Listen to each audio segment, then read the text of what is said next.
토론 해보겠습니다. 2025년 을사년이 저물고 2026년 병오년이 밝았습니다.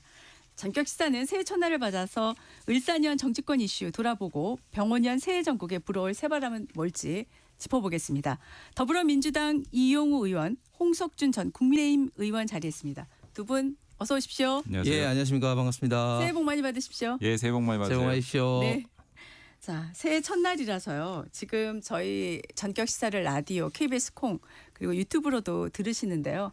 새해 인사 한마디씩 해주시죠. 이용호 의원님 먼저 해주실까요? 네. 어제 저녁 늦게까지 쿠팡 청문회 하면서 정말 한 해가 저물어가는 마지막 날까지 좀 여러 가지 일들이 있었고요. 말 그대로 다사다난했던 한 해였습니다. 한 해를 잘 마무리하셨을 거라고 보여지는데 26년에도 우리 국민 여러분들 좀 많은 성취 있고 또 건승한 한 해가 되기를 바라겠습니다. 그 길에 정치인의 한 사람으로서 역할 잘 하겠습니다. 고맙습니다. 네.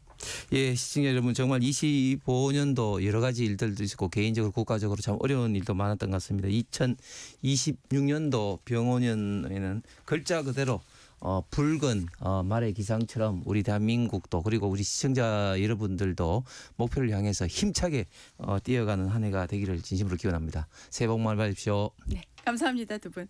자, 이재명 대통령이 오늘 아침 5시에 공개를 했습니다.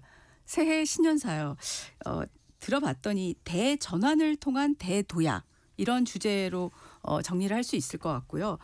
집권 2년차 국정 청사진을 제시했는데 잠깐 말씀을 드리자면 성장 패러다임을 완전히 바꿔야 된다. 그러면서 5가지 대전환 원칙을 공개했습니다. 가장 먼저 얘기한 게 결국 지방 주도 성장을 포함해서 5가지인데요. 신년사 어떻게 들으셨는지 이 의원님 어떻게 보셨습니까? 사실 어제 밤늦게까지 쿠팡 청문회하고 제대로 내용을 꼼꼼히 못 들여다봤고요. 네. 예. 제가 잠깐 첨언을 하자면 네. 보통 신년사가 오전 10시쯤에 공개가 됐어요. 그래서 네. 저희도 좀 깜짝 놀랐습니다. 네. 예. 그래서 일단은 그 이재명 정부의 2년차를 지금 맞이하고 있는 마당이고 네. 어떻게 보면은 25년도 벌써 작년이네요. 작년 그렇죠. 같은 경우는 이제 당선되고 네. 계엄과 내란 국면을 거치면서 이제 빠르게 어떤 정부의 자리를 잡는 네. 시기였다면 네. 올해 2년차는 이제부터는 성과를 내야 되는 시기거든요. 네. 그게 이제 국민들이 실제로 바라는 부분이고 바라는 부분이고. 또 이재명 대통령 특유의 속도감 있는 어떤 정책 추진과 어떤 결과물을 내는 것들에 대한 국민적 기대가 굉장히 큽니다. 네. 그런 측면에서 분명하게 성장이라고 하는 테마를 가지고 성과로서 보여줘야 된다라고 하는 부분들을 좀 강조한 것으로 보여지고요. 네. 말씀하신 지방주도 성장 네. 이런 부분들은 이제 일극 체제로서의 수도권 집중만으로는 대한민국의 성장의 한계에 봉착해 있다라고 하는 부분들인데 사실 많이 오랜 기간 나왔던 얘기인데요. 이런 부분들을 실제로 이제 실천하겠다. 국토균형 발전, 지방균형 발전을 통해서 실천하겠다라고 네. 해서 5극 삼축. 5극 3축 체제로, 3특 체제로 네, 이런 삼특 체제. 네. 예, 이런 방식으로 이제 새로운 어떤 패러다임 전환도 말씀을 하시는 것 같고요. 네. 예, 그런 부분들을 좀 강조한 것 같습니다. 네.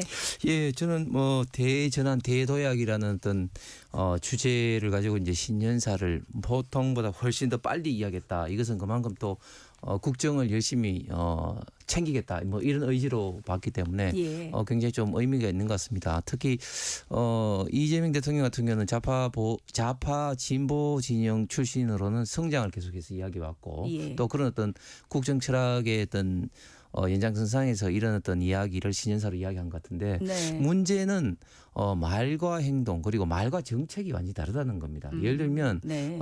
지방 어떤 분권 어떤 주도 발전 전략을 이야기했지만 과연 구체적인 그런 정책적 수단이 무엇이냐 이런 면에서 봤을 때는 이제 비판을 받을 수밖에 없다. 예를 들면 저도 윤석열 정부 인수위에서 지방균형특위위원 인수위원으로 참여도 했습니다만은 예. 당시에 뭐 저를 중심으로 해서 많이 이제 제안했던 것이 예를 들면 지방과 수도권의 어떻게 보면 좀 차별화, 즉 가격 변수를 동원해서 기업과 경제 주체가 지방으로 밖에 갈 수밖에 없는 그런 네. 어떤 문화 구조를 만들어야 된다. 그래서 뭐 전기값이라든지 세금이라든지 이런 것을 차별한다는 것으로 해서 뭐 100%는 안 되지만 일부 지금 시행을 준비 중에 있는 것도 있고 예. 특히 중요한 4차 산업혁명의 가장 중요하다고 볼 수 있는 AI 어떤 산업 발전을 위해서 뭐 AI 펀드라든지 이런 이야기는 하지만 네. 정작 네네. 가장 중요한 AI 산업 발전을 위해서 필요한 어떤 전력 공급 문제라든지 또 규제 개혁을 통한 데이터 어떤 확보 문제라든지 이런 문제에 대해서는 구체적인 정책 수단이 없고 오히려 네. 좀 역으로 가고 있는 면도 굉장히 많다. 그래서 네. 결국은 말과 행동, 말과 정책을 좀 일치를 2026년도는 좀 시켰으면 좋겠습니다. 네. 이 의원님 뭐 잠깐이라도 반론하시겠습니까? 그 새해 첫날인데 좀 긍정적인 평가를 많이 해주시면 좋지 않을까 싶은데 지방주도 성장, 모두의 성장, 네. 안전이 기본인 지속 가능한 성장과 문화가 이끄는 매력적인 성장, 평화가 뒷받침하는 안정적인 성장 네. 이런 5가지의 그 성장 패러다임을 통해서 네. 대도약을 이끌겠다라고 하는 이제 신년사의 핵심 요지 같은데요. 네네. 말씀 주신 내용들이 어쨌든 과거에 정말 요동쳤던 대한민국의 이런 부분들에 대해서 네네. 회복과 정상화를 거쳐서 결과물을 내겠다라고 하는 측면들인 것 같고요. 네네. 다양한 방식으로 좀 대한민국의 안정적인 기반 위에서 네. 지방에 있는 모든 것들을 다 함께 모아서 새로운 어떤 성장의 기반을 마련하겠다라고 네. 하는 그런 큰 방향성을 제시한 것 같고요. 네네. 구체적인 정책적 내용들도 네. 이제 속도감 있게 각 네. 부처에서 제시할 것 같습니다. 알겠습니다. 자, 2025년 얘기를 좀 하고 2026년 얘기로 가야 될 것 같습니다. 연말에도 그냥 이슈가 막 몰아닥쳤는데 지금 가장 큰 이슈가 결국은 그 민주당 김병기 원내대표 사퇴를 부른 1억 원 공천 헌금 의혹이지 않습니까? 지금 어제까지도 계속 뉴스가 나오고 있는데 자, 결국 이번 사태가 경찰 수사로 전말이 밝혀질 것으로 보이긴 하는데요. 그런데 지금 이 소식 외에 또 추가로 나온 게 물론 예전에 나왔던 얘기이기도 합니다마는 김병기 전 원내대표가 지역구인 서울 동작갑 출마 예정자에게 금품을 받고 돌려줬다는 의혹이 있다는 민주당을 탈당한 지금은 탈당한 이수진 전 의원의 과거 주장이 다시 주목을 받는다. 이런 보도도 나옵니다. 그만큼 이게 선거 공천과 관련된 부분이기 때문에 굉장히 파장이 클 수밖에 없는데 일단 민주당 내 분위기 그리고 앞으로 어떤 대응을 해야 될지 의원님들 사이에 의견들은 어떻습니까?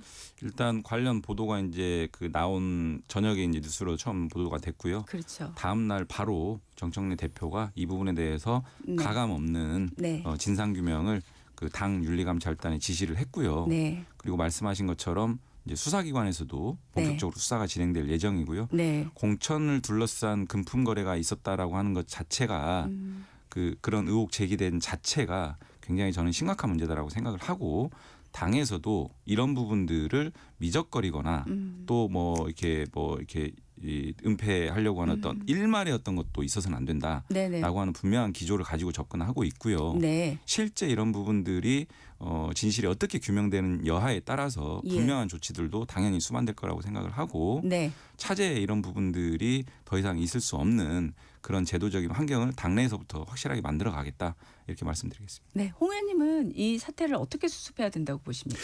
예, 뭐 저도 공관위에서 심사도 해봤지만 또 주로 또 심사를 많이 당하기 때문에 이 공관위라는 어떤 구조에 대해서 내용을 좀 아는데 예. 사실은 뭐 민주당도 그렇고 국민의힘도 그렇고 공천 과정에서 항상 좀 잡음이 있어 왔습니다. 그런데 공관위원들 사이에서 금품을 받았고 이걸 어떻게 처리를 하느냐 이런 어떤 문제가 녹취가 공개된 건 이번이 처음입니다. 네. 그리고 사실은 또 민주당이 그동안 계속적으로 이제 국민의힘을 여러 가지 측면에서 비판을 했는데 특히 공천 측면에서 여러 가지 비판을 많이 해왔죠. 특히 이번에 또 명태균 관련을 해서 민중기 특검에서 명태균이 개입한 이런 어떤 공천 김건희에서 했던 개입 뭐 이런 네. 문제 때문에 굉장히 또 수사를 많이 했지 않습니까? 예. 그런데 알고 보니까 매간 매직이 지금 민주당에서 일어나고 있다. 이런 것 때문에 많은 국민들께서 분노하고 비판을 하고 있는데 좀 이해를 할 수 없는 게 이런 녹취를 어떻게 이제 하게 됐는지 이유가 뭔지 네네. 그리고 그 1억은 또 어디에 갔는지 그리고 그 녹취에서도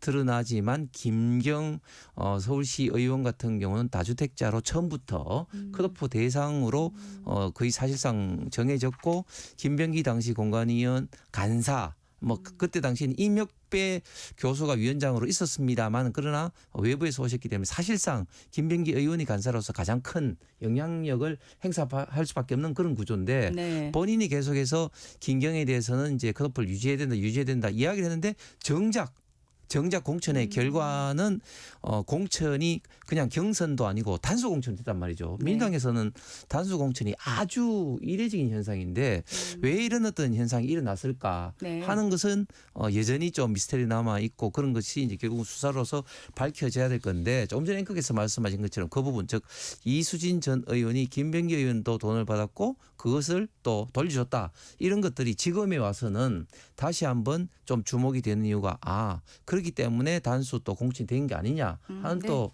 이해를 할 수 있는 그런 또 이야기들이 나오는 것 같습니다. 네, 의원님 말씀에 제가 좀 추가 설명을 하자면 김병기 전 원내대표 측은 그 이수진 전 의원의 과거 주장에 대해서 사실 무근이다. 당시 의혹을 제기한 의원을 고소했고 의원이 공천 탈락 후에 탈당했기에 고소를 취하했다는 입장을 밝히고 있습니다. 네. 지금 현재까지 이제 전개되고 있는 건 이런 정도고요. 이후 뭐 지금 민주당 원내대표 보궐선거 등 여러 가지 일들이 있는데 이거는 2부에서 같이 얘기를 나눠보도록 하겠고요. 자, 쿠팡 청문회 얘기를 좀 해보겠습니다. 네. 이틀 동안 청문회를 했는데 앞서 제가 브리핑 때도 말씀하셨지만 저도 봤지만 주변에 보셨던 지인들이 다 정말 답답하다라는 얘기를 한결같이 하셨어요. 그 정도로 지금 해롤드 로저스 대표의 이 해명이나 또 청문회에 임하는 태도는 우리 국민들이 그리고 특히 이용자들이 납득하기가 좀 어려운 측면이 많았는데 이용우 의원님이 청문위원으로 현장에 계셨지 않습니까? 네. 설전을 벌인 걸로도 알고 있고요. 자, 종합해 보시니까 지금 쿠팡 사태 어떤 게 핵심적인 문제이고 앞으로 우리 국회는 어떻게 해야 될지 정부는 또 따로 대응을 하겠지만요. 네. 자, 말씀을 해 주시겠습니까? 일단 첫 번째는 쿠팡이 지금의 이 상황에 대한 인식이 국민들이나 국회 정부하고의 너무나 현격한 차이가 있고요. 네. 무오류 집단이다. 우리는 문제되는 게 없다라고 하는 기본적인 인식이 너무나 확고하더라고요. 그래서 너무나 답답했고 국민들이 보시면서 공분을 좀 가지는 것 같고요. 예. 동문서답, 아나무인, 오만방자, 적반하장 정말 그 끝이 없습니다. 그런 기본적인 태도의 심각한 문제, 태도와 네. 인식의 심각한 네네. 문제가 있고요. 그럼 이 어떻게 바꿀 거냐라고 하는 측면에서 보면 독점적 구조가 저는 가장 근본적인 문제라고 생각을 독점 구조. 하고요. 네. 독점적 구조 하에서 네. 제대로 된 어떤 법제도의 기능들이 이 시스템들이 작동하지 않고 있다라고 하는 부분들 때문에 네. 이런 부분들에 대한 시정이 필요한데 예. 현행 법제도에서 가능한 부분들은 조치를 먼저 시급하게 해야 되겠다. 네. 예를 들면 공정거래법상의 시장 지배적 사업자로서의 어떤 규정, 네. 동일인 지정 문제, 네. 지금 법인 회사로 돼 있거든요. 그렇죠. 김범석이 개인이 아니고요. 네. 그러다 보니까 여러 가지 문제들이 이제 제대로 된 규율을 못 받고 있는 상황이고요. 영업 정지라든지 과징금 이런 형사처벌 이런 현 법 제도 하에서 가능한 실질적인 조치들을 강구하지 않으면 네네. 지금과 같은 쿠팡의 인식과 태도들을 전혀 바꿀 수 없겠다라고 하는 것을 네. 이틀간에 걸친 청문회에서 뼈저리게 느꼈습니다. 네.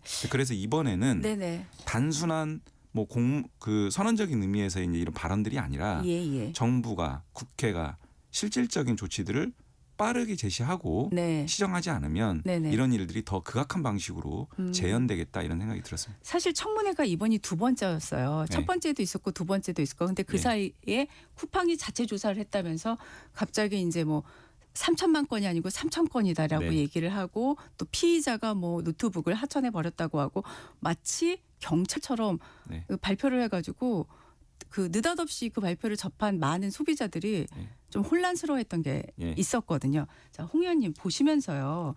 이 지금 쿠팡이 미국 기업이라는 점을 전면에 내세워서 지금 한국과 미국 양쪽에서 지금 예. 행보를 보이고 있는데 어떻게 보십니까? 예, 지금 뭐 어느 정도 예상은 했습니다만은 사실 이번 청문회가 국민들의 어떤 신뢰, 특히 국민들의 어떤 그동안 어떤 궁금했던 점을 밝히기는커녕 오히려 짜증만 좀 유발한 그런 어떤 청문회라고 볼 수 있습니다. 왜냐하면 예. 사실은 처음부터 한계가 분명했고 또 지난 국정감사에서도 이 문제를 논의했기 때문에 네네. 그래서 이제 국민의힘에서는 이제 청문회를 생략하고 네네. 빨리 국정조사로 나가서 동행명령 등등 강제력을 수반할 수 있도록 함으로써 이제 김범석 의장을 이제 강제 출석하게끔 하도록 했는데 네. 결국 이제 청문회를 했단 말이죠. 우리가 이제 봤다시피 청문회에서 밝혀지기는커녕 오히려 이제 짜증만 이제 유발했는데 그 원인은 두 가지로 보면 첫 번째는 앵커에서 말씀하신 것처럼 미국에 본사를 두고 있는 미국 기업이다 이런 네. 점하고 좀 전에 이 의원도 말씀하셨습니다만 했지만 이게 거의 뭐 독점적 지배를 했기 때문에 네. 과연 이제 영업 정지를 하면 쿠팡도 쿠팡이지만 지금 국민들의 지금 라이프 사이클이 네. 쿠팡과 연동된 게 굉장히 많습니다. 새벽 배송이라는 그런 등등에서 맞벌이 부분 사실상 지금은 쿠팡과 뗄 수 없는 그런 라이프 사이클을 하고 있지 않습니까? 네네. 자, 이런 어떤 측면 때문에 쿠팡이 더 어떻게 보면 좀 뭐 거만하다 그럴까 당당하다 네. 그럴까 뭐 그런 어떤 태도를 보이고 있는 그런 배경인데 예. 그런 면에서 저는 당장 해결해야 되는 것과 그리고 장기적으로 해결해야 되는 당장 해결되는 건 일단 사이버 어떤 시큐리티 측면에서 쿠팡뿐만 아니라 이전에 SKT라든지 여러 가지 어떤 문제가 있는데 이런 점을 어떻게 할 것인가 특히 이제 쿠팡을 예시로 들면서 두 번째는 이런 독점적 구조가 왜 생겼냐면 결국은 기존의 마트라든지 이런 게 새벽 배송 이런 어떤 규제 장벽이 굉장히 많거든요. 그래서 네. 유통공룡 쿠팡을 우리 스스로 키운 면도 굉장히 많습니다. 그런 모양이 좀 최근에 많이 부각이 네네 되더라고요. 이런 면도 이 차제에 한번 우리가 봐야 된다고 생각합니다. 네.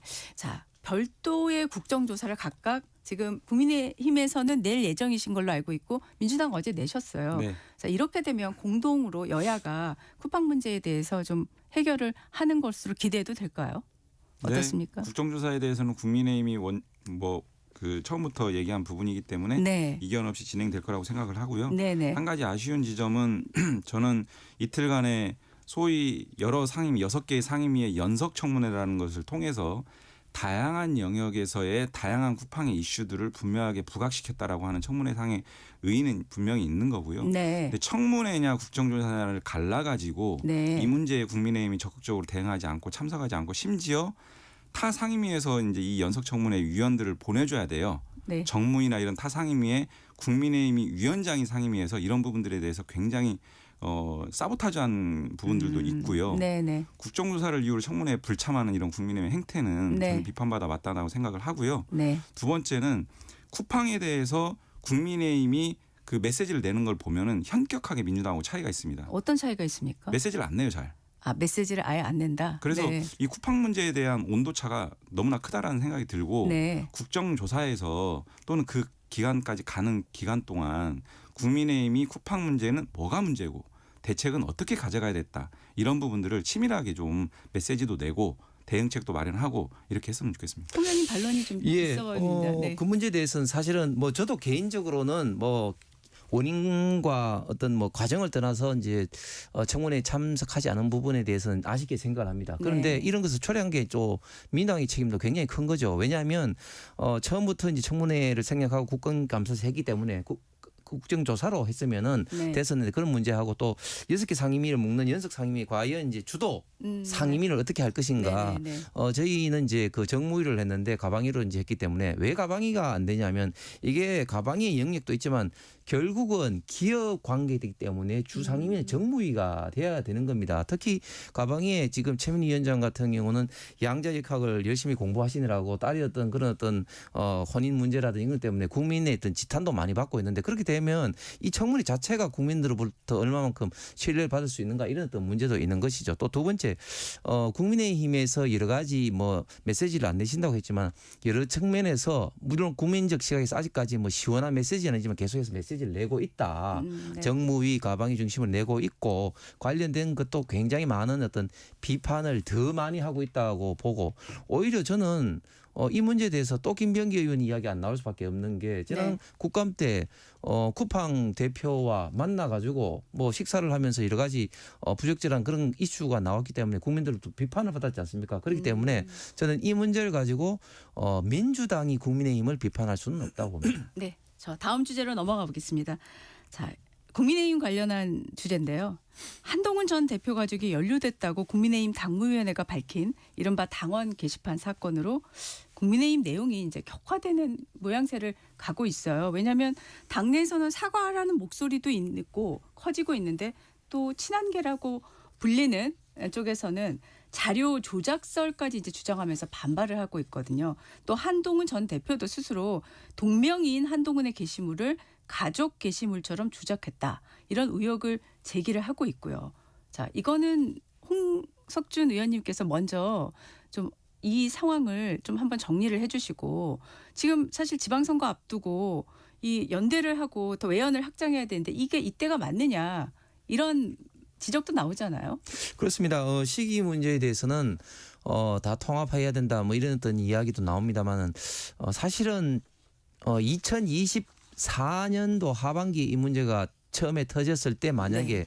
한동훈 전 대표가 사과를 하고 넘어갔으면 그냥 넘어갈 수도 있는 문제인데 지금은 사실은 고름이 지금 현재 뭐 부풀어 올라가지고 터지지 않으면 안 될 정도로 문제가 좀 커졌다. 그래서 단순하게 묻고 넘어갈 수는 없을 것 같고 오히려 빨리 이 문제를 터뜨려서 지방선거에 가까이 오면 올수록 더 악재가 될 수밖에 없기 때문에 네네. 2025년도 어떻게 보면 이제 뭐 거의 마지막 막바지에 당무감사위원회에서 그 결과를 발표한 것 같습니다. 네. 그 핵심적인 결과는 1,480건 정도의 한동훈 전 대표 가족 명의의 5개 계정에서 한 87% 정도 되는 분량이 2개의 IP에서 나왔는데 네.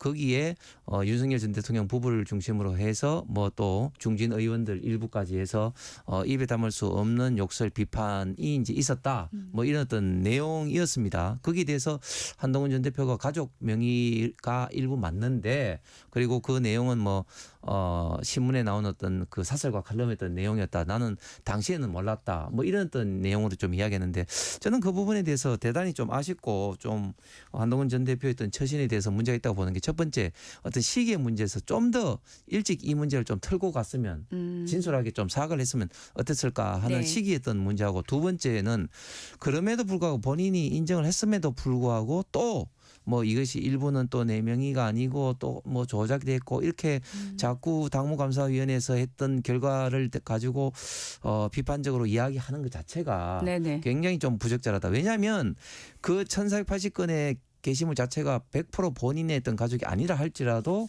그 밝힌 내용만 하더라도 당시에 윤석열 전 대통령 부부에 대해서 어떻게 당시 당 대표가 네네. 그렇게 할 수가 있느냐. 그것은 이제 익명의 그림자의 숨은 어떻게 보면 좀 여론 조작을 하기 위한 그런 거 아니냐. 이런 어떤 당 지지자들과 그리고 이제 우파 보수 국민들로부터 비판을 받을 수밖에 없는 네. 그런 어떤 상황인 것 같습니다. 네. 자, 지금 국민의힘 윤리위원장 자리는 또 공석이란 말이죠. 결국은 장동혁 대표가 누구를 인선하냐에 따라서 이 결과도 크게 좌우될 수 있다라는 분석이 나오는데 네. 상대당 이야기긴 하지만 이영호 의원님은 이 상황을 어떻게 보십니까? 제가 이제 민주당의 법률위원장으로 당 윤리심판원의 당연직 위원이기도 한데 아, 그러시군요. 네. 그러니까 이게 기본적인 그 개인적인 생각은 네. 이런 당 윤리 문제, 정치인의 윤리 문제에 있어서는 엄정하게 하는 것이 원칙적으로 맞다라는 생각이 드는데요. 네. 지금 국민의힘에서 이제 당무감사에서 어떤 사실관계들을 정확하게 규명했는지는 모르겠습니다. 네. 다만 이제 알려진 바에 따르면 한동훈 그 씨의 어떤 가족들이 좀 관여돼 있는 거 아니냐라는 보도들이 좀 나오고 있는데 네. 그리고 그때 당시로 돌아가 보면 굉장히 좀 그 단계 내용들이 좀 민망한 어떤 수준들이잖아요. 그런 부분들이 다 사실로 확인되면 네. 저희 당이라면 제명감입니다. 네. 그렇게 보시는군요. 네. 네. 일단은 사실 확인이 더 명확하게 돼야 되는 거 아닌가. 양쪽의 얘기가 좀 엇갈리는 것들도 있기 때문에요. 네. 다음 주제로 넘어가겠습니다. 이번에 이 인사는 정말 깜짝 인사였어요. 이해운 예. 기획예산처 장관 후보자. 지금 후폭풍이 거세고 이제 청문회를 앞두고 있어서 여러 가지 지금 또 얘기들이 나올 텐데 가장 최근에 나온 게 자신의 지역구인 서울 중성동을에서 올해 1월에 국민의힘 당협 최초로 탄핵 반대 삭발식을 주도했다라는 의혹이 지금 제기됐거든요. 이 지금 사과를 했어요. 예, 출근 이틀째 청문회 준비를 위한 출근길에서 공식 사과를 하기를 했지만 이렇게 지금 가장 그 두 가지가 이제 이 후보자에게 청문회에서 가장 주로 집중적으로 질의가 될 거다 하는 게 첫 번째가 결국은 계엄 옹호 논란이지 않습니까? 홍 의원님, 네. 이 지금 이해운 장관 후보자의 이 계엄 옹호 논란에 대해서 사과라고 공식 사과로 했다고 저희도 이제 보도를 하는데 진정성 있는 사과였다라고 생각하십니까? 글쎄요, 저는 이해운 지금 후보자 같은 경우 잘 아시는 것처럼 이제 그 서초에서 3선을 이제 했고 그 전에 이제 KDI 또 연구원으로서 또 경제팔사 출신이고 해서 사실은 당에서도 경제적인 어떤 역할을 많이 하셨고 네. 그다음에 이제 문재인 정부 때에는 뭐 기본소득이라든지 소득주도 성장 정책 특히 국가 부채가 막 늘어나는 이 포퓰리즘 정책에 대해서 굉장히 많이 비판을 해 왔습니다. 그리고 탄핵 국면에서는 반탄적인 그런 어떤 발언들도 많이 하고 했는데 과연 지금까지 살아온 것을 다 묻을 수가 있을까? 네네. 지금 이야기하는 것들은 결국은 장관 지명을 받기 위한 어떤 면피성 발언들이 아닌가 하는 그런 어떤 생각이 들고 그런 것들이 국민들이 어떻게 받아들이실지 모르겠습니다. 네. 자, 지금 시간이 잠시 휴식 시간을 갖고요. 다시 이어가겠습니다. 1부 여기서 마치겠습니다.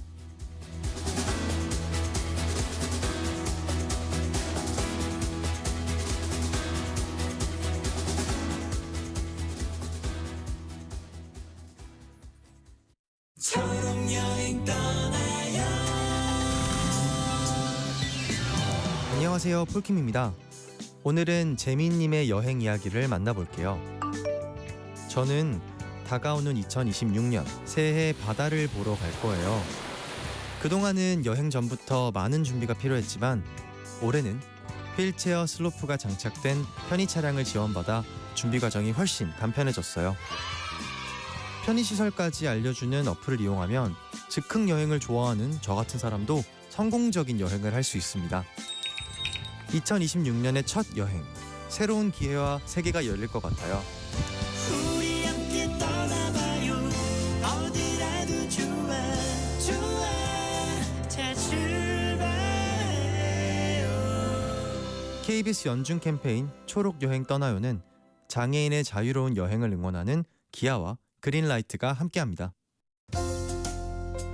고된 하루의 웃음,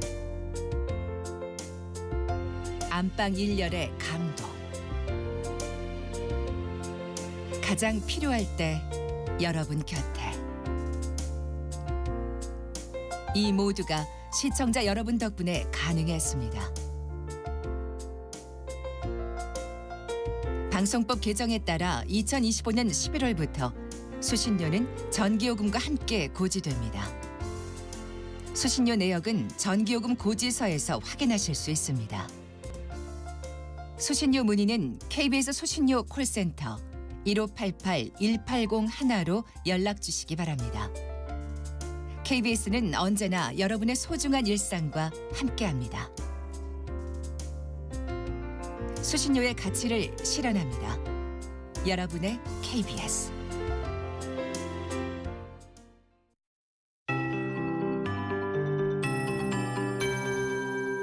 KBS 58분 날씨. KBS 일라디오 58분 날씨 청취자 여러분 새해 복 많이 받으세요.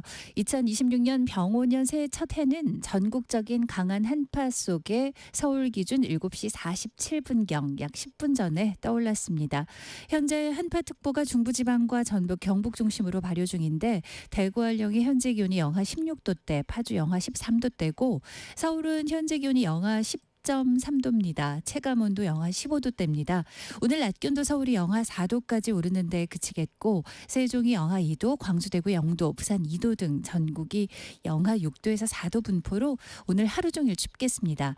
내일 금요일 아침이 이번 추위 절정입니다. 서울은 영하 12도까지 내일 떨어지겠고요. 한파의 기세는 토요일 낮부터 평년 기온을 회복하면서 좀 꺾이겠습니다. 한편 오늘 오전부터 제주, 밤부터 충남과 전라권 일부에 눈 예보가 있고 내일은 충남 서해안, 전라권, 제주에 쭉 비나 눈이 예상됩니다. 제주는 토요일까지 이어지겠고요. 이틀간 전라 권역이 최고 10cm 이상의 눈이 오겠고 울릉도, 독도와 제주 산지도 많게는 30cm 안팎의 폭설이 내리는 곳 있겠습니다. 당분간 또 메마른 날씨가 예보된 동해안 대부분과 경상권, 전남 해안 일부는 건조특보가 유지되겠고 전남 해안에는 강풍특보 발효 중입니다. 대부분 바람이 오늘 강하겠습니다. 현재 서울 기온 영하 10.5도입니다. 최영우입니다.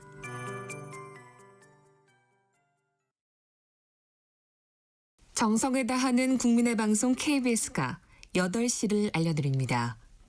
AM 711kHz, FM 97.3MHz, KBS 1라디오입니다. HLKA.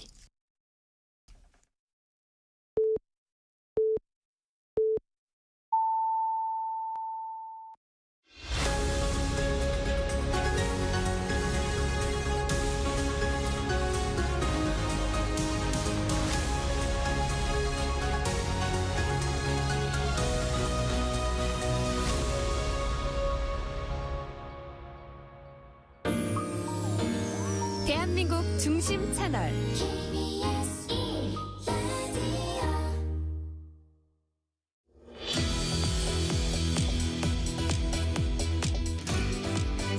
토론 2부로 이어가겠습니다.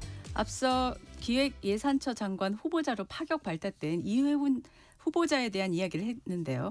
이 후보자의 계엄 옹호 논란에 대한 지금 정치권의 그 후폭풍이 거센데 홍 의원님이 앞서 좀 말씀을 해주셨어요. 진정성 있는 사과이냐에 대한 저의 질문에 대해서 언급을 좀 해주셨는데 좀 마무리를 해주시죠. 예, 예를 들어서 지금 반탄 때 이제 구의원들이라든지 본인 의사 없이 이제 머리를 뭐 삭발했다 뭐 그런 것들도 나오는데 삭발한 머리는 뭐 자라날 수 있습니다. 그런데 본인이 했던 말이라든지 이런 것은 듣기는 쉽지 않죠. 특히 이제 이혜원 의원도 보좌가 한 어떤 갑질 의혹에서 자유스러울까 이런 어떤 뭐 예상이 있었는데 아니나 다를까 뭐 그런 것들이 벌써부터 이제 보도가 좀 되면서 벌써 8년 전의 일인데도 그 해당 인턴 직원이 녹취한 것들이 이제 나왔는데 뭐 입에 담지 못하는 그런 인격 모독성 그런 어떤 발언들이 나와서 네. 이혜원 의원이 아마 좌우 양 진영으로부터 좀 협공을 받지 않을까 청문회 때 네네.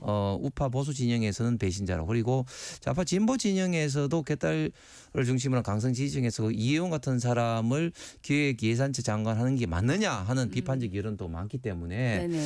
좌우 양쪽에서 강력한 견제 비판을 받는 청문회를 잘 통과할 수 있을까 하는 것은 좀 의문스럽습니다. 네. 자, 이영우 의원님, 네. 이혜훈 장관 후보자를 발탁한 이유는 뭐라고 생각하십니까? 일단 제가 그 뉴스 보고 첫 반응이 네. 죄송합니다. 네, 천천히 말씀하시죠. 첫 반응이 이제 헐이었습니다. 허리셨어요? 예, 좀 놀랐고요. 네네. 근데 어쨌든 이재명 대통령 특유의 실용과 통합이라는 두 가지 키워드로 설명될 수 있는 지명이었다 이렇게 이제 네네. 좀 평가하고 싶고요. 네. 일단 이혜훈 그 후보자의 지난 어떤 계엄과 내란에 대한 인식과 이제 대외적인 그 발언들에 대해서는 철저하게 저는 검증하고 확인해야 된다 이런 생각을 가지고 있고요. 네.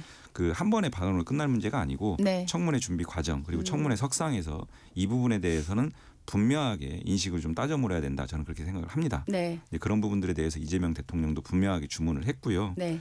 저는 국민의힘의 어떤 그 스텝이 꼬일 것 같습니다. 계엄과 내란에 대해서 네. 되게 애매하거나 또는 내란을 부정하거나 탄핵을 반대하거나 이런 기본적인 입장들을 당 지도부가 현재까지도 유지하고 있는데 이혜훈 후보자한테 뭐라고 얘기할까요? 그리고 발표하자마자 첫날 바로 그냥 제명을 해버렸어요. 만약에 또 이재명 정부 풀 내에서만 인사했다라고 하면은 뭐 회전문 인사네 뭐 그나물이 그 밥이네 뭐 이렇게 비판했을 텐데 네네. 폭넓게 또 인사하면은 이런 방식으로 대응을 하는 게 저는 일관성도 없고 주장의 일관성도 없고 좀 옹졸한 행태 같습니다. 옹졸한 행태 네. 같다. 또 하나의 관심사가 이혜훈 장관 후보자로 끝나겠느냐 파격 발탁 인사가 다시 말해서 지방선거를 앞두고 중도 보수 표심을 겨냥해서 또 다른 등용이 있지 않을까 하는 얘기가 나오는데 이건 어떻게 보십니까? 예, 뭐 저도 그럴 가능성이 충분히 있다고 봅니다. 그래서 당장 조경태 의원을 뭐 해수부 장관으로 하는 것이 아니냐 이런 네. 지금 추측이 있습니다. 물론 뭐 조경태 의원은 강력하게 지금 부정하고 있는데 그럴 개연성도 있다. 왜냐하면 지금 특유의 그 이재명 대통령의 특유의 좀 인사 스타일이라고 볼 수 있는데 사실 이재명 대통령의 인사 스타일은 철저하게 본인하고 가까운 어떤 사람들 그래서 크게 보면 세 가지 아니겠습니까? 민주당 인사라든지 경기 성남 라인들 네. 특히 보면 본인이 좀 은혜를 입었다고 하는 변호사 라인들이 엄청나게 많이 있습니다. 대통령실에 이태영 민정비서관부터 시작해서 전혀 업무에 어떤 역량 경험과 관계없는 차지원 변호사 같은 사람을 뭐 유엔 대사로 임명한다든지 뭐 한 4명이라고 뭐 이야기도 되고 있는데 뭐 그런 어떤 인사하고 또 야당에 대해서는 좀 흔들기 인사를 좀 하고 있다. 아, 이걸 흔들기 인사로 보십니까? 그렇습니다. 왜냐하면 저도 만약에 여야 협치 분위기가 있고 또 대통령께서 여야들 우파 보수를 전 통합하는 그런 어떤 국정 운영을 하는 상태에서 인사를 하면 저부터 박수를 치겠습니다. 그런데 지금 어떻습니까? 3대 특검을 중심으로 해서 야당 탄압을 하고 또 이것이 또 부족하다고 해서 또 지금 종합특검 이야기가 나오고 있고 본인의 어떤 사법 리스크를 방지하기 위해서 뭐 내란 전담 재판부라든지 그래서 우리 대한민국의 법치와 상권 분립을 흔들고 있는 이런 어떤 국정 운영을 하는 와중에 부분적으로 인사를 이렇게 하니까 야당 분열, 야당 흔들기 인사로 밖에 비판할 수밖에 없는 것 같고 네. 그리고 이혜훈 지명자에 대해서 빨리 제명한 이유가 이겁니다. 네. 이혜훈 전 의원이 지금 당협위원장이 아닌 신분이라면 관계가 없는데 당협위원장으로서 당협 활동은 하고 있단 말이죠. 그런데 지명을 받은 사실도 숨기고 당협 활동을 하고 있었던 거예요. 예를 들면 지금 당협 활동이 내년 지방선거에 시구 의원, 구청장 등을 추천하는 굉장히 좀 중요한 시기거든요. 그렇기 때문에 도저히 이것은 당으로 봤을 때는 좀 묵과할 수 없는 그런 행동이라 보고 즉각 제명을 한 겁니다. 네. 흔들기 인사라고 지금 규정을 하셨거든요. 근데 국민의힘이 네. 좀 크게 보고 행보를 가져갔으면 좋겠습니다. 네. 이제 부차적인 문제들을 말씀 주신 거고요. 예. 대한민국의 여러 인재 풀 속에서 대통령이 중립적인 입장에서 여측 인사, 야측 인사 왜 못 씁니까? 왜 그런 것들을 하나하나 이제 세부적인 거 가지고 트집 잡고 이런 것은 맞지 않고요. 네. 실제로 제가 이재명 대표 시절에 지근거리에서 계속 이제 같이 일을 해보면서 느꼈던 거는 네. 실력과 실용 정말 최적화돼 있고요. 그러다 보니까 짧은 그 중앙 정치 이력 속에서 굉장히 많은 인재 풀들을 인력 풀들을 좀 형성했어요. 네. 실제 지금 청와대 네. 그 실장들이나 이렇게 보면요. 강훈식, 우상호, 김용범, 유성락 이런 분들 네네. 언제부터 친명 측근이었습니까? 그러니까 그런 관점에서 좀 이해를 해주시면 좋을 것 같고요. 네네.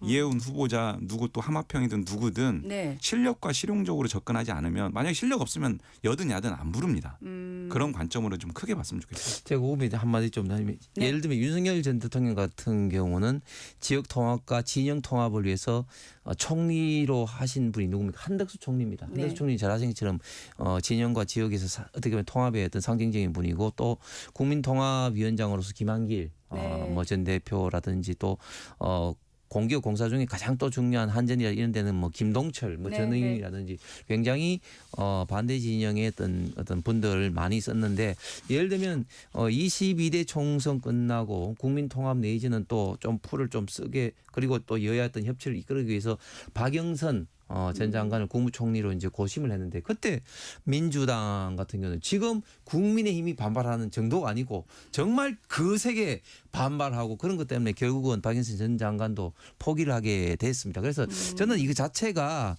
우리 대한민국 정치의 불행이기도 하지만 네. 민주당이 먼저 이런 면을 좀 초래한 면이 저는 굉장히 큰 것 같습니다. 알겠습니다. 자, 작년 뭘 돌아보면 정말 너무 숨가파요. 단어만 봐도 비상계엄, 탄핵, 대통령 파면, 3대 특검 수사까지. 네. 모든 국민이 정말 어떻게 보면 상당히 불안한 마음을 갖고 한 해를 보냈던 거 아닌가 싶습니다. 자, 45년 만에 비상계엄 발령에 이런 초유의 사태가 발생에 대한 이유를 뭐라고 보시는지 좀 궁금합니다. 이용호 의원님 어떻게 보십니까? 네, 제왕적 대통령제가 빚어낸 비극임과 동시에 네. 윤석열이라고 하는 개인의 어떤 그런 독단적인 스타일이 네. 같이 좀 결합된 문제가 있다라고 생각을 하고요. 네네. 이제 그런 과정으로 인해서 정말 역사에 두 번 다시 있어서는 안 되는 대한민국의 커다란 오점과 상처를 남겼다 이렇게 생각합니다. 네. 홍 의원님 이 사태를 접하실 때도 뭐 마찬가지 놀라셨을 것 같은데. 예, 제가 2024년도 12월 3일 날 비상계엄 발표 시에 이제 모 방송에 이제 패널로 방송을 하고 있었는데 방송 중이셨어요. 예, 방송 중에 비상계엄을 선포하겠습니다. 이렇게 해가지고 네. 앵커나 저는 이제 깜짝 놀랐지만 그래도 저는 뭐 헌법을 공부하고 해가지고 좀 상식적인 이야기 즉 국회에서 이제 그 해제 의결을 하면 이제 되기 때문에 네네네. 한번 상을 지켜봐야 되겠습니다. 이러는 게 지금도 그러셨군요. 기억이 나는데 네네. 결국은 좀 전에 이 의원도 말씀하시지만 윤석열 전 대통령의 개인적인 어떤 그런 성정도 있을 것 같고 그다음에 예. 제도적 원인도 굉장히 큽니다. 당시에 민주당이 베스킨 라빈스도 아니고 뭐 32번의 뭐 이런 어떤 그 장관, 감사원장 등의 어떤 탄핵을 통해서 국정을 마비시키고 사상 처음으로 또 뭐 예산 수정안을 통과시키고 뭐 이런 것들로 통한 사실상의 어떤 국정 마비가 있었던 것도 헌법재판소에서 밝힌 것처럼 네네.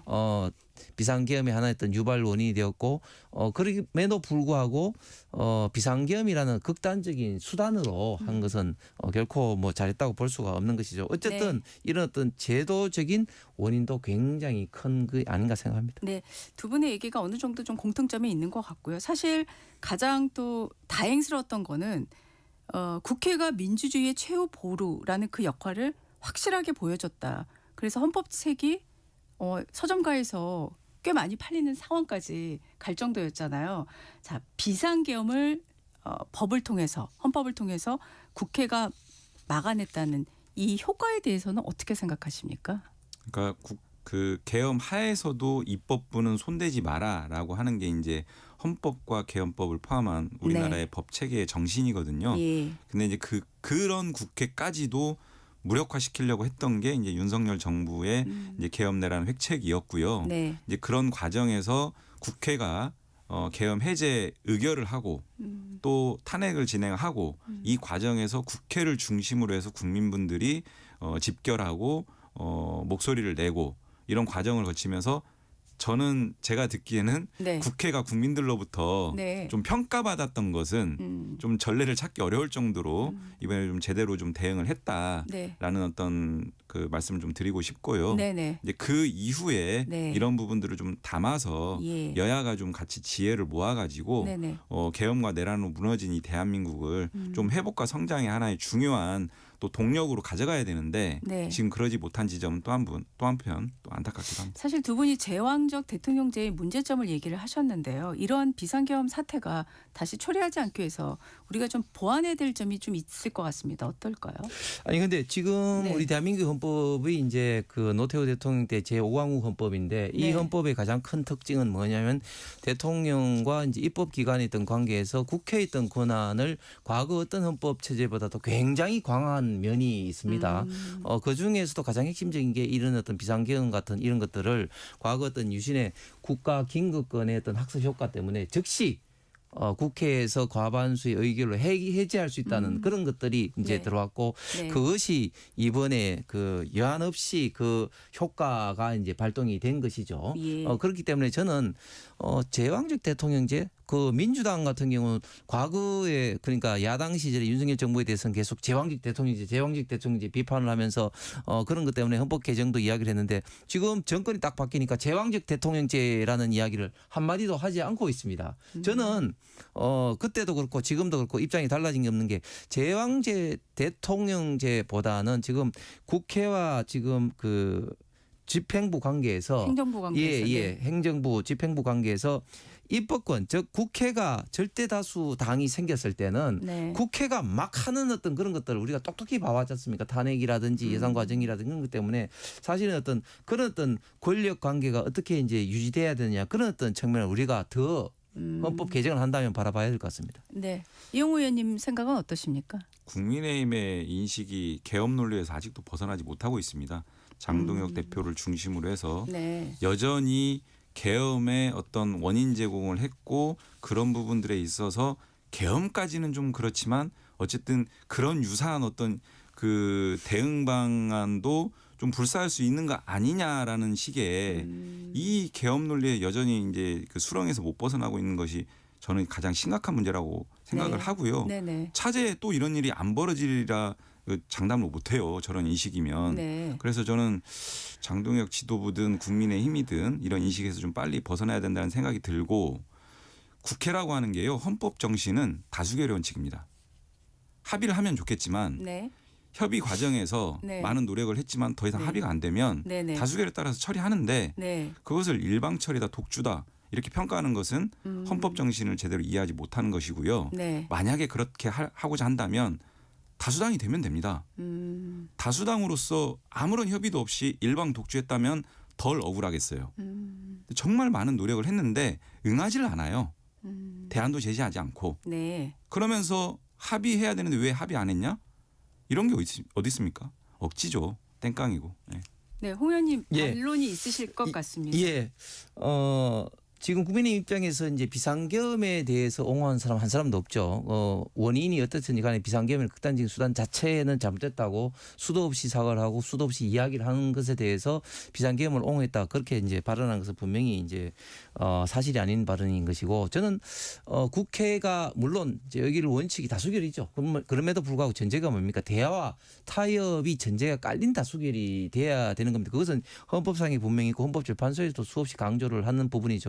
그것을 무시하고 그냥 일방적으로 다수결로 물어붙이는 것도 헌법과 국회법을 위배하는 것이다. 예를 들면 국회법에도 예를 들면 뭐 그 법안이 이제 합의가 안 될 때는 안건 조정이라든지 여러 가지 어떤 장치를 거치도록 되어 있습니다. 있습니다. 그런데 그런 안건 조정위도 이제 형해화 내지는 무력화하기 위해서 꼼수로 민주당에서 탈당한 사람을 넣어가지고 이제 뭐 원래는 이제 여야 3대3 동수를 해야 되는데 무소속을 이제 또 야당으로 해가지고 3대3 동수를 해서 사실상은 4대2로 하면서 안건 조정위를 형해화한 그런 사례가 너무너무 많이 있습니다. 거기다가 예를 들면 장관에 대한 어떤 무차별 탄핵으로 인해서 그것이 헌법재판소 판결에 의해서 기각이 되고 한 그런 것들이 지금 현재 무수히 많이 보고 있는데 거기에 대해서는 민주당이 또 일말의 어떤 사과라든지 그런 것도 한 번도 없습니다. 그런 것들이 다 저는 법치주의에서 민주당에 대해서 어떤 비판과 평가를 하는 것인데 과연 그런 측면에 대해서 문제 제기를 하는 것도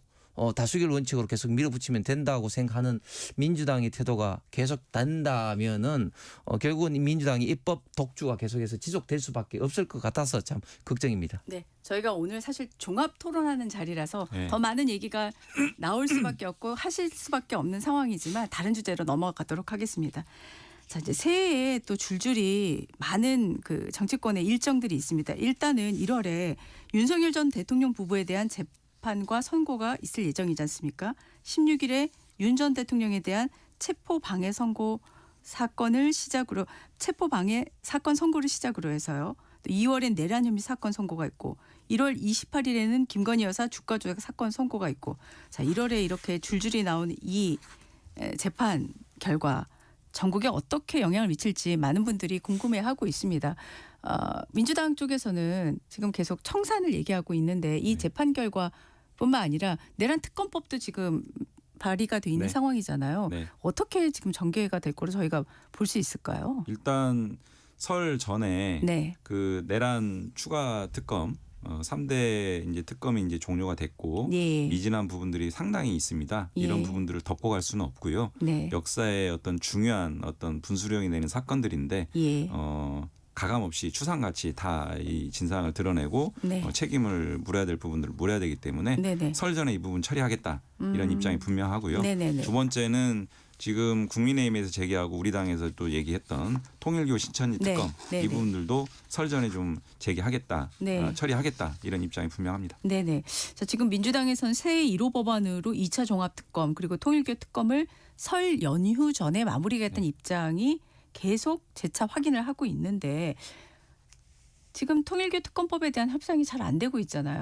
그 통일교 특검이야말로 이제 특검의 대상이죠. 왜냐하면 특검이라는 게 권력형 범죄에 대해서 기존에 경찰 검찰이 공정하고 중립적인 수사가 될 수 있을지 좀 의심스러운 사항에 대해서 주로 야당의 어떤 주장에서 이루어지는 게 특검입니다. 그래서 역사적으로 관례적으로 봤을 때도 YS DJ 아들들도 그렇고 최근에는 또 드루킹 특검이 또 밝히기 때문에 그런 특검인데 사실은 통일교 관련해서 뭐 여야가 다 관련이 돼 있다고 저희들은 봤지만 그동안 이 민중기 특검에서 권성동 의원을 중심으로 해서 국민의힘만 탈탈탈 틀었지 않습니까? 심지어 당원 명부까지도 압수해 갔는데 그런데 알고 보니까 오히려 민주당에서 전재수 전 장관을 중심으로 해서 관련된 사람이 더 많더라 이런 것들을 저희들은 좀 은폐했다고 밖에 볼 수 없는데 뭐 이렇기 때문에 네. 국민적인 요구가 굉장히 많다. 그래서 빨리 해야 되는데 여기에 대해서 또 신천지도 붙이고 뭐 이렇게 돼 있는데 이렇게 시간을 끌면 끌수록 민주당이 통일교 특검을 하고 싶지 않구나. 침대 축구를 하는구나. 이런 어떤 인식을 저는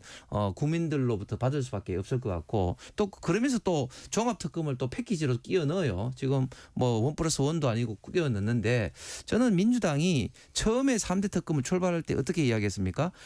기존의 경찰 검찰을 하면 기간이 늘어지기 때문에 특검으로 외과 수술하듯이 단기간에 끝내는 것이 전국 안정이라든지 야당에 좋다. 그런 식으로 이야기했어요. 그런데 막상 끝나고 보니까 별게 없으니까 또 종합특검까지 한다? 그러면 처음에 3대 특검을 이야기한 것과는 완전히 다른 거짓말을 한 것이고 결국은 별로 나온 게 없다. 즉 저는 죄가 범죄가 별로 없다고 봅니다. 없는 죄를 계속해서 만들기 위해서 또는 지방선거까지 끌기 위한 정략적인 어떤 그런 용도로 종합특검을 특히 통일교 특검과 이렇게 패키지로 지금 현재 네. 하고 있지 않나 생각합니다. 네.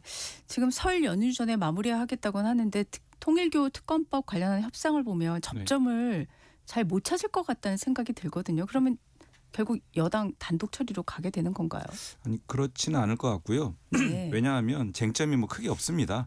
이제 수사 대상과 관련해서 신천지를 포함할 거냐 여부고요. 네. 그 기존에 이제 특검 추천 방식에 있어서의 이제 이견들이 좀 있었는데 이 부분은 뭐 저는 큰 이견은 아니라고 생각을 하고 예. 신천지 문제와 관련해서 국민의힘이 최근에 검경 합동 수사를 통해서 하자라고 입장을 밝혔고 네. 통일교는 특검으로 가자. 네. 무슨 기준인지 잘 모르겠습니다. 그냥 특검에 하나에 담아서 철저하게 수사하자라는 측면에서 특검을 주장하는 거라면 네네. 신천지를 못 담을 이유 없고 네. 신천지를 자꾸 이런 방식으로 이제 배제하려고 하는 스탠스가 뭔가 감추려고 하는 인상을 줄 수밖에 없는 거고요. 네네. 민중기 특검에서 은폐 이렇게 얘기하는데요. 네. 수사 대상이 아닙니다. 민중기 특검법상. 아닌 거를 자꾸 수사라고 하면은 위법 수사, 불법 수사를 조장하는 거고요. 네네. 그래서 민중기 특검은 이 부분들을 경찰 국가수사본부로 이제 이첩할 계획이었던 부분인데 네네. 이걸 가지고 뭐 은폐까지를 담아서 수사하자라고 하는 것은 오히려 물타기다라는 거고 3대 종합특검에 대한 이 부분과 통일교 특검은 애초에 주장했던 그 시기와 내용이 전혀 다르기 때문에 네. 패키지가 아니고요. 네. 저희 당에서는 이 3대 특검에 대한 네. 추가적인 종합특검이 필요하다라고 하는 것을 선제적으로 상당 시간 이렇게 주장을 했던 부분이고 네. 내란과 계엄이라고 하는 실체가 완전하게 드러나지 않고 이제 드러나고 있는 마당인데 덮고 가자는 거냐 이걸 국민의힘에 묻고 싶습니다. 알겠습니다. 자, 각 당 얘기를 조금 하고 지방선거 얘기 정도로 가면 시간이 대략 맞을 것 같습니다.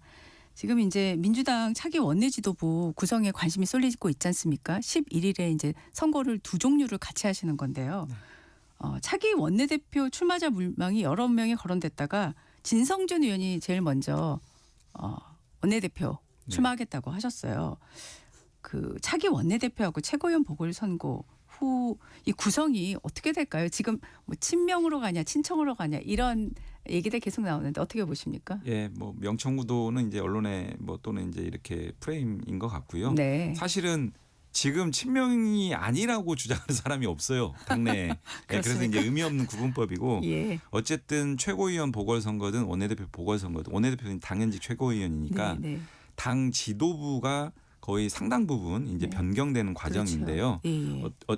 이 이재명 정부 2년 차를 맞이하는 이 연초에 당 지도부가 제대로 구성이 되어서 당정청 관계가 좀 원활하게 진행되는 것이 국민들한테 이제 굉장히 좀 중요한 하나의 측면이다라고 생각이 되고 네. 이 부분과 관련해서는 보궐선거기 때문에 예. 뭐 이렇게 장기간 선거운동이 진행된다거나 그런 부분은 아니고요. 네네. 당내의 여러 의원들이라든지 네. 또는 권리 당원들의 총의를 모으는 그런 과정으로 좀 압축적으로 진행되지 않을까 이런 생각이 들고 네. 새롭게 구성되는 이 당 지도부는 26년도 이재명 정부와 당의 이런 부분들을 좀 중추적으로 끌어가는데 잡음 없이 이견 없이 잘 챙겨 나가지 않을까 이렇게 기대합니다. 이 의원님의 전망은 새로 구성되는 최고위원 지도부는 민주당 지도부는 네. 당과 그 청와대와의 어떤 행보를 더 조율을 잘하는 예. 쪽으로 가지 않을까 예. 이런 생각을 하고 계신 거군요. 예. 네네. 실제 후보군들의 그 일성이 네. 다 그런 그 일성이기 때문에 네. 이재명 정부의 성공, 네, 지방선거 압승 네네. 이게 이제 두 가지 테마를 강조하고 있거든요. 네. 자, 국민의힘에서도 역시 지금 지방선거 앞두고 외연 확장에 대한 그런 목소리들이 점점 커지고 있는 것 같습니다. 초재선 의원 모임에서도 또 미래와 대안으로 이름을 또 바꾸시고 뭐 이런 움직임도 있는데 일단 당심 70% 경선룰 적용에 대해서 지금 지도부에서 아직 확답을 안 하고 있어요. 이거 어떻게 돼가는 겁니까? 예, 일단 나경원 의원이 단장을 했던 지방선거 기획단이 이제 기존에 이제 5대5에서 당심을 강한 이제 7대3으로 했는데 네. 말씀하신 것처럼 아직까지 최고 지도부에서 결정을 하지 않고 있습니다. 일부에서는 지금 이제 당원이 지금 국민의힘이 지금 100만을 돌파를 했거든요. 우파 보수 정당에서 100만 돌파는 유례가 없는 일인데 그만큼 당심과 민심이 이제 100만 돌파했기 때문에 일치될 가능성이 많고 특히 이제 당원의 어떤 역할을 강화해야 된다. 예를 들면 민주당하고 비교를 하면 민주당 같은 경우는 경선을 할 때 예비 경선에서는 100% 당원 경선을 통해서 컷오프를 하고 그다음에 이제 본 경선에서 이제 5대5를 합니다. 그러면 네. 산술적으로 하면 75%인데 지금 우리는 이제 당원 비중이 상대적으로 낮기 때문에 좀 당원 비중을 높이면서 특히 이제 왜 네. 당원의 어떤 기반을 좀 강화를 해야 된다. 네네. 뭐 이런 것들이 사실상 많이 또 먹히고 있기 때문에 지금 100만 이상의 지금 당원들이 계속해서 늘어나고 있는 그런 어떤 추세입니다. 그럼에도 불구하고 또 일부에서는 민심이 이렇게 되면 좀 반영이 되지 않느냐 그런 우려도 분명히 있기 때문에 뭐 이 문제가 최고 지도부에서 어떻게 뭐 결정될지는 뭐 모르겠습니다. 한 가지 확실한 것은 이 문제도 이 문제지만 굉장히 좀 중요한 게 이제 당의 어떤 공천하는 과정을 좀 더 체계화해야 된다. 네네. 이렇게 하지 않으면 당이 좀 경쟁력 있는 후보를 만들기는 어렵다. 그러니까 어떤 그 중진들은 자연스럽게 그 이제 물러나고 또 젊은 어떤 신진들을 어떻게 할 수 있을지, 즉 이런 어떤 부분에 어떤 감점과 가점을 어떻게 할지 이런 부분에 대한 게 사실은 당시 민심보다는 훨씬 더 중요한 겁니다. 특히 영남 지역처럼 당세가 절대적으로 강한 지역에서 이런 어떤 정치 인력의 어떤 선순환을 어떻게 할 것이냐 이런 부분이 당의 앞으로 있던 인력 어떤 구성 경쟁력 강화 면에서 저는 훨씬 더 중요한 과제라고 생각합니다. 네. 시간이 2분 남아서요. 자, 2026년 전국의 뭐 핵심은 6.3 지방선거지 않습니까? 지금 최대 승부처를 대부분 다 말씀하시는 게 서울, 경기, 부산인데 최근에 대전, 충남 행정 통합 논의가 훅 올라왔습니다. 그래서 실제 통합이 가능할지 또 어느 당이 초대 단체장 자리를 가져갈지 궁금한데요. 이용호 의원 보시기에 대전 충합 행정 통합론이 네. 이번 선거에서 어떻게 작용할 것으로 생각하십니까? 대전 충남 통합은 국민의힘 현 단체장들도 이제 반기는 입장인 네. 것 같고 국민의힘의 기본적인 입장도 그런 것 같은데 네.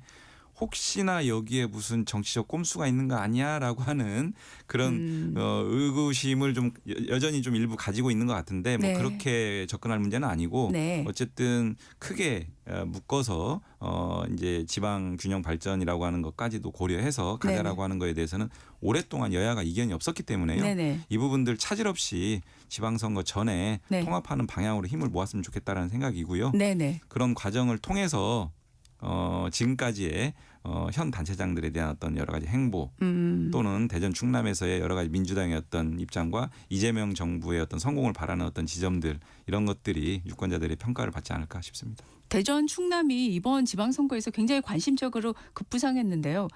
국민의힘에서는 지금 현 단체장들이 계속 또 재수성을 노릴 것 같은데 어떻게 대응을 할 걸로 예상하세요? 예, 아무래도 뭐 충청권이 어떤 선거든지 결승부터 역할을 뭐 한다고 볼 수밖에 없는데 지금 현재 충청권엔 4개의 광역자치단체가 있습니다. 네.